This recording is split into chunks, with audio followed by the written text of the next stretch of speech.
ஆன்மீக நண்பர்கள் அனைவருக்கும் அன்பு கலந்த வணக்கங்கள். இன்றைக்கு நாங்கள் ஆன்மீகம் சம்பந்தமான பதிவில் பார்த்தீங்கன்னா, வருமானத்தை அதிகரிக்கும் பெருமாள் மந்திரத்தை பற்றி பார்க்கலாம் வாங்க.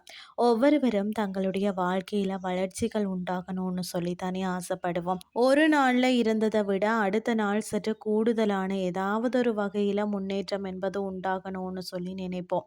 வேலைக்கு செல்பவர்கள் இந்த வேலையை விட அதிக சம்பளத்துடன் வேறு வேலை கிடைக்கணும்னு சொல்லி நினைப்பார்கள். தொழில் செய்கிறவங்க இப்பொழுது சம்பாதிக்கக்கூடிய லாபத்தை விட அதிக அளவு சம்பாதிக்கணும்னு சொல்லி ஆசைப்படுவார்கள்.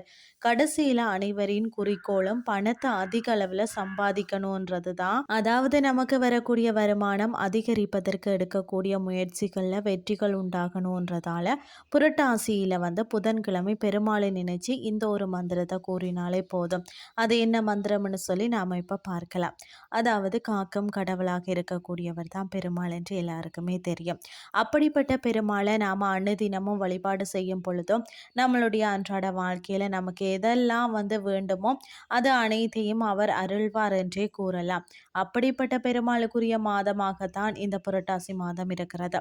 புரட்டாசி மாதத்தில் பெருமாளுக்குரிய கிழமையான சனிக்கிழமை எந்த அளவுக்கு விசேஷமானதோ அதே போல தான் புதன்கிழமையும் மிகவும் விசேஷமானது. இந்த நாட்களில் படிக்கின்ற பிள்ளைகளும் சரி, வருமானம் அதிகரிக்க வேண்டும்னு சொல்லி நினைக்கக்கூடிய நபர்களும் சரி, கண்டிப்பாக முறையில் பெருமாளை வழிபாடு செய்யணும். புரட்டாசி மாதத்தில் வரக்கூடிய புதன்கிழமை அன்று அருகில் இருக்கக்கூடிய பெருமாள் ஆலயத்திற்கு புதன் கோரையில் செல்லணும்.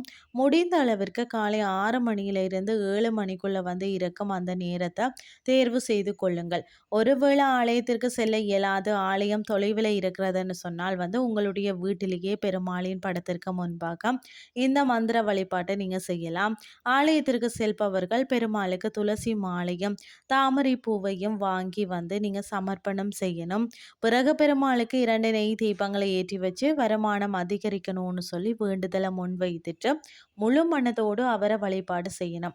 பிறகு கொடிமரத்திடம் அமர்ந்து கொண்டோ அல்லது கருடன் இருக்கக்கூடிய அந்த இடத்துல அமர்ந்து கொண்டோ அல்லது ஆஞ்சநேயர் இருக்கக்கூடிய இடத்துல அமர்ந்து கொண்டோ இந்த மந்திரத்தை நீங்க சொல்லலாம். வீட்டில இருந்து இந்த மந்திர வழிபாட்டை செய்ய நினைச்சீங்கன்னா வீட்டில் இருக்கக்கூடிய பெருமாள் துளசி மாலையை சமர்ப்பணம் செய்து கொள்ளுங்கள். தாமரை பூ கிடைக்கும் பட்சத்தில் அதை கூட நீங்க வாங்கி வைக்கலாம். அப்படி இல்லைன்னு சொன்னா வாசனை மிகுந்த வேறு ஏதாவது ஒரு மலர்களை பயன்படுத்தி கொள்ளுங்கள். பெருமாளுக்கு முன்பாக நெய் தீபத்தை ஏற்றி வச்சுட்டு ஏதாவது ஒரு இனிப்பு பொருளை பெருமாளுக்கு நெய்வேத்தியமாக வச்சுட்டு நான் சொல்லக்கூடிய இந்த மந்திரத்தை நீங்கள் சொல்ல ஆரம்பிக்கணும்.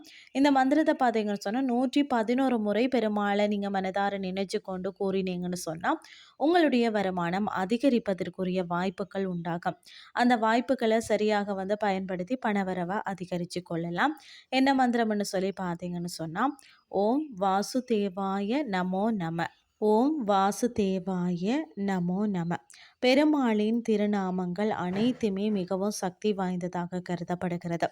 அதுலேயும் குறிப்பாக இந்த திருநாமத்தை பெருமாளுக்குரிய புரட்டாசி புதன்கிழமை அன்று நீங்கள் சொன்னீங்கன்னா கண்டிப்பான முறையில் உங்களுடைய பணம் தொடர்பான வேண்டுதல்கள் அனைத்தும் நிறைவேறும் என்ற தகவலையும் கூறிக்கொண்டு இன்றைய ஆன்மீகம் சார்ந்த பதிவை நான் நிறைவு செய்து கொள்கிறேன்.